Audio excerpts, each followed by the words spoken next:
거꾸로 읽는 서사. 양효수. 50대 중반을 넘어서니 지나온 인연에 대한 해석의 여지가 많아진다. 인생이라는 길 위에서 만났던 다양한 사람들에게 말을 건넨다. 나를 힘들게 하니가 오히려 오늘의 나를 만들어준 1등 공신이라고 생각하는 순간 퍼즐이 다르게 깨맞춰진다. 그때 그 순간에 대한 상황을 거꾸로 읽으면 전혀 다른 의미로 다가온다.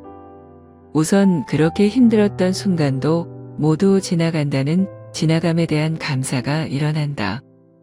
과거의 어느 장면으로 걸어 들어가 해석을 다르게 하면 영화나 드라마처럼 생각지도 못한 반전의 장면이 연출된다. 인연이 연인으로 읽히고 역경 또한 경력으로 제자리 잡는다. 이야기인 서사를 거꾸로 읽으면 사서가 된다. 43세 동두천 공립중학교 사서로 출근했다. 간호조무사로 일하면서 느끼지 못한 설렘이 함께했다. 단순히 생계를 위해 다니던 직장 이상의 의미가 있다. 출산 예정일 전날까지 다녔던 치과 원장님이 내게 독하다고 했다.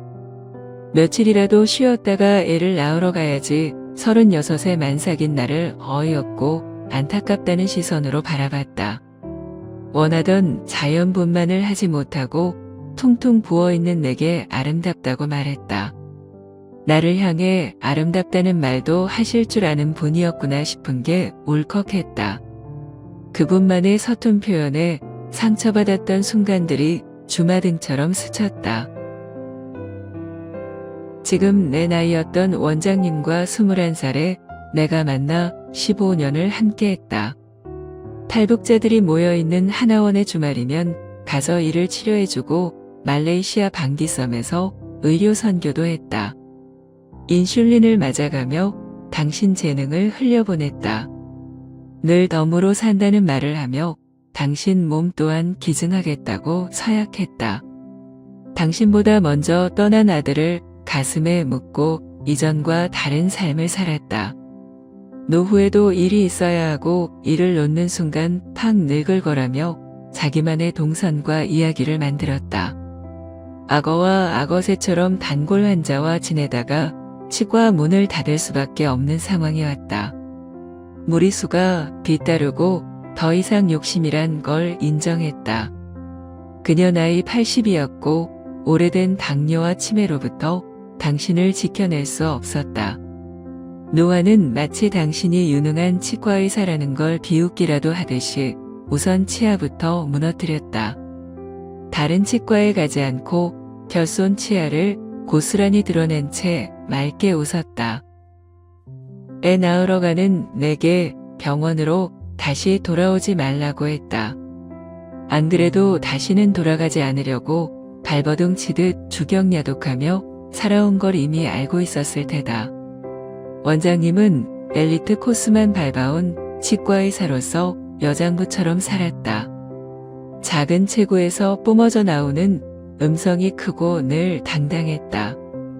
하지만 가족사에 사연이 있는 만큼 가끔 욱하는 성질을 당신 스스로 제어하지 못했다.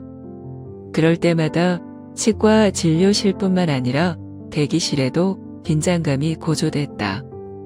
치아 모형에 기포라도 생기는 날이면 내가 반쯤 죽는 날이다. 날카로운 치과 기구들에 찔리기도 하면서 포줄근한 그녀의 가운을 주물러 빨았다. 흘러내리는 눈물을 물기어린 주먹으로 훔치며 거울을 봤다. 그때마다 내가 이곳에서 견디지 못하면 다른 곳에서도 살아남지 못한다는 마음으로 생각을 다잡았다. 이축된 공간을 벗어나기 위해 난 퇴근 후 이리저리 뛰어다녔다. 내 엄마보다 나이가 더 많았지만 부모 잘 만나서 최고학부를 나온 그녀에게 묘한 열등감을 가졌다. 지리산에서 농사를 짓는 부모의 그늘과는 또 다른 그녀만의 그늘에서 벗어나기 위해 수능을 보고 원하던 문창과에 들어갔다. 그녀는 내가 대학에 합격할 줄 몰랐다며 대놓고 축하해주지 않았다. 전임 간호조무사들도 대학에 간다고 공부를 하긴 했는데 아무도 가지 못했다고. 나도 그럴 줄 알았다고 하면서 생각보다 그 말이 더 냉정하게 들렸다. 아무 대책도 없이 그만두겠다는 말이 입 밖으로 흘러나왔다. 툭 던진 말에 그녀 또한 당혹감을 내비치며 하룻밤 지난 후 내게 협상의 손을 내밀었다. 근무 시간을 줄여서 가보는 데까지 같이 가자고 했지만 정작 마지막 마무리는 내가 아닌 당신 딸과 함께 했다. 지금도 치과에서 당신과 함께 일하는 꿈을 꾼다. 당신에게 야단 맞지 않으려고 긴장한 내가 보인다. 내가 기억하는 50대 후반의 모습으로 꿈속에 이따금씩 찾아왔다. 가끔 죽은 이들이 꿈에 찾아오면 단호하게 생사를 구분하며 거절했는데 당신에겐 왜 그렇게 하지 못하는 걸까? 인생 새옹지마와 전화위복이란 말을 곱씹는다. 생전에 당신 이야기를 반복해서 들려주며 내게 글로 표현해보라고 주문했었다. 이리저리 피해 다녔는데 아무래도 안 되겠다.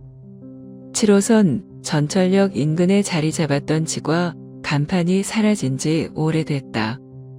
치매에 걸리지 않길 그렇게 원했는데 그나마 예쁜 치매에 걸린 당신 소식을 종종 들었다.